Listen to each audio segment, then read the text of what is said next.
I found them inexhaustible. Here's one last dollar, and then we go. One last dollar, she says, I got my pride. Got your mama, I'm gonna tell you I thought Black and Blue at the time, and still now, as a great Stones record. In fact, probably their best 70s record after Exile and Sticky Fingers. John Peel, actually, at the time, played it in its entirety, and he said this is quite probably the best Stones album ever, which people forget. It was dealt harshly by the critics, I think, at the time. When the Stones had their backs against the wall, you know, they didn't have a guitarist, it was just four of them, there's that element of sort of fight there. And I think time has borne out that it actually is a pretty successful record. Black and Blue was not without controversy, however. A Billboard poster advertising the album in Los Angeles inflamed certain groups. Featuring a bound and bruised woman under the quote, "I'm black and blue from the Rolling Stones, and I love it." The ad secured the band valuable publicity. Yet in a decade when attitudes and sensibilities were changing, it also made the Rolling Stones seem outdated. The infamous ads for Black and Blue, you know, the woman, whatever her name was, on the Sunset Strip billboard, you know, and I liked it, or whatever. I mean, for me, it's less about sort of shock tactics and outraging the feminist movement. It really does show how out of touch they were, you know, how much they were part of the problem, really. I mean, there was a certain level of English rock musician that just sort of epitomised some kind of misogyny, sexism, just so sort of unenlightened, so out of touch with any idea that women could be equals. I mean, that's the world they lived in. They just lived in a world where a woman was, you know, was either a kind of slut or a groupie or a 6'2" Texan model on your arm, or just you know, arm candy. Just no real kind of idea that women deserved respect. And that billboard, just to me, is so egregious. It goes way beyond. I mean, it's just absolutely inexcusable. And the band's continued struggle to keep up with the times was brought into sharp focus when they returned to the UK to promote the album in May. Where their use of funk rhythms may have seemed current to American audiences, in England a musical revolution was in progress, and a new scene was emerging that was actively disassociating itself from the bloated excesses of millionaire rock stars. Punk was looking to rebuild popular music, and it wanted nothing to do with the Stones. The stage props that had worked to entertain the masses on their US tour in 1975, including a giant inflatable penis and Jagger swinging on a trapeze above the audience, would be viewed back in their homeland as laughable examples of how ridiculous this once vital act had become. How did someone as smart as Mick Jagger say, oh yeah, sure, that's a great idea, we'll have a big blow-up penis on stage? You know, it just is something that so easily lends itself to parody and is so unnecessary. You know, it was part of what was happening in rock and roll is, you know, the halls got bigger and bigger, and the audiences, you know, got kind of less and less connected to the band. You know, by the time you're in arenas and certainly in stadiums, you know, it's not necessarily only your truest, deepest, you know, most ardent fans who are there. It's kind of everybody who's looking for something to do on Thursday night is there. And you have to, and, you know, I think you could feel like you have to entertain them. Not just with your music, and that's where the inflatable penis comes in, and it's a big problem. I remember being in Earl's Court for the giant inflatable penis, and I just thought, oh, I mean, it was just one of those things where you did want to hide your head in your hands, and it shot out confetti and the whole thing. I mean, nothing left to the imagination here. And you thought, why? For those people who were not loyal to the Stones to begin with, this was alienating. So they were not the role models anymore. It's quite amazing how punk comes along, and even though you would have thought these guys are rebels, the Stones, late 60s were rebels, there's got to be some affinity here, there was no reference. There was no backwards reference.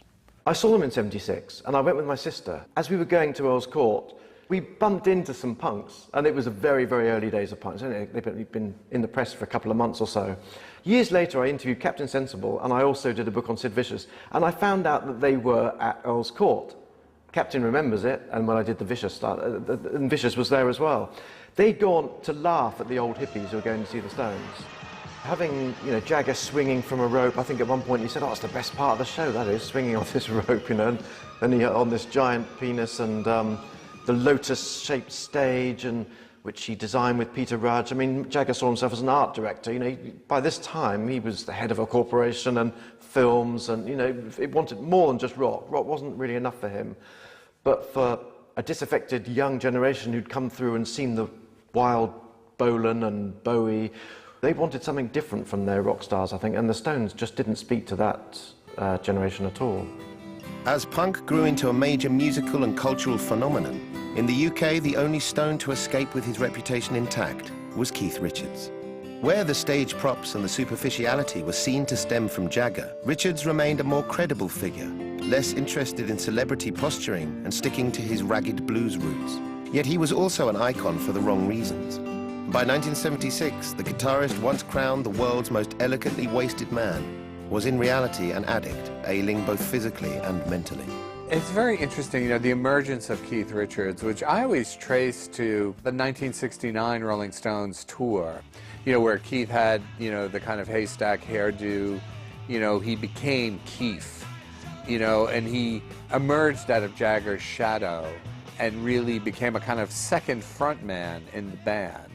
Suddenly there were long interviews with Keith Richards, and, you know, in Rolling Stone and in other magazines, and he became a counter-focus, you know, alongside Mick Jagger. And part of that was, you know, Keith as outlaw, Keith scoffing at drug laws and all this other kind of stuff.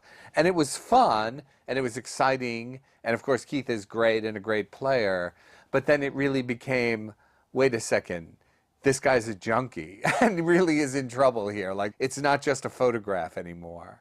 You can only be elegantly wasted for so long before hard drugs robs you of your soul and your creativity and your muse. It will destroy you in the end, you know. Hard drugs becomes a be-all and end-all in itself. It's just you are using in order to use. You're not using in order to sort of fuel the fire of creativity anymore. You're just using in order to somehow stay functioning and normal. And so, you know, by 76, Keith is like a ghost, really, creatively. Yet in 1977, these problems would spiral out of control. Having already been charged with possession of cocaine in the UK, and having lost his infant son, Tara, to respiratory failure at the end of the previous year, in February, Richards made world headlines. Arrested in Toronto with large quantities of cocaine and heroin, his passport was detained by the Canadian court and his movements restricted over the following 8 months. With the very real threat that such a key component in their band may be jailed for years, the Stones were apparently stranded. They had to wake me up to formally arrest me. And that took them about 2 hours to drag me out. Bam, bam. So it was like rosy cheeks and oh, he's awake. You are under arrest. Oh, great, you know. I looked at the old lady and said, I've seen about 7 years, babe. The implications of the Toronto bust were just enormous. First off, it threw into question the whole future of the band. I mean, the initial charges were not for possession, they were for trafficking, which, as I understand it at the time, carried a mandatory prison sentence in Canada. So the likelihood was that he was going to go down. Even if the charges were reduced to possession, would they be able to tour America, which was obviously the most lucrative market? So it's huge. The whole future of the band is in question. But also, you know, the questions it raises about Keith's state, and was he actually in any fit condition to continue in the band? As it happens, he gets partially cleaned up because of the bust, and in a paradoxical kind of way, the bust that threatens the disintegration of the Stones may actually be the thing that enabled them to keep going. Apart from anything else, I think it was really the bust and the events in the wake of the bust that led to him and Anita Pallenberg breaking up. And I think it's highly probable that if Keith and Anita had stayed together, neither of them would still be alive. Happily, they both pulled through separately. Together, it might have been a very different story. With Keith unavailable during the majority of '77, the Stones were inactive, save for the release of their third live album, Love You Live, in September. Yet 3 months later, the band were able to begin sessions for a new album.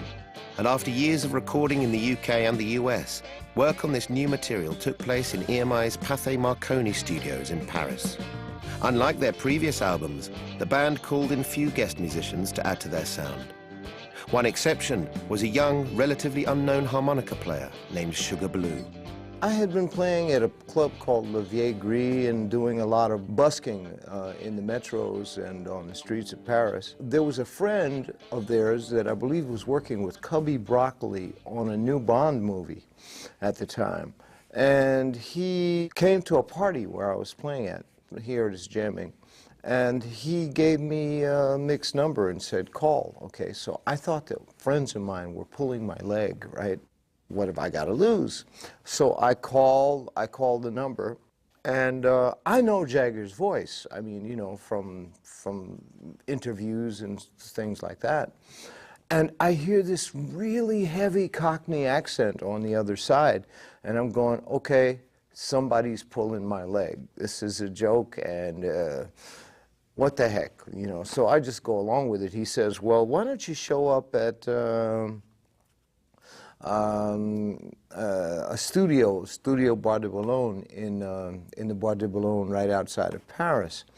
And I go, well, okay, what the heck, you know? I figure, you know, I'm the butt end of a joke, but it's okay, I'll go for it.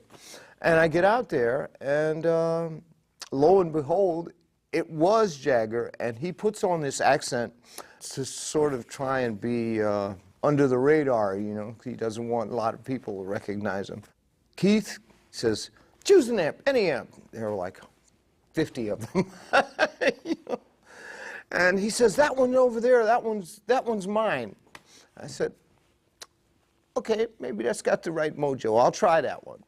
And I did, actually, and it sounded great. And we started playing. I mean, you know, we jumped right into it. It was, we started playing, and I think we stopped playing about a good 2 or 3 hours later. You know, it was 1, 2, 3, hit it, play, jam, have fun, you know.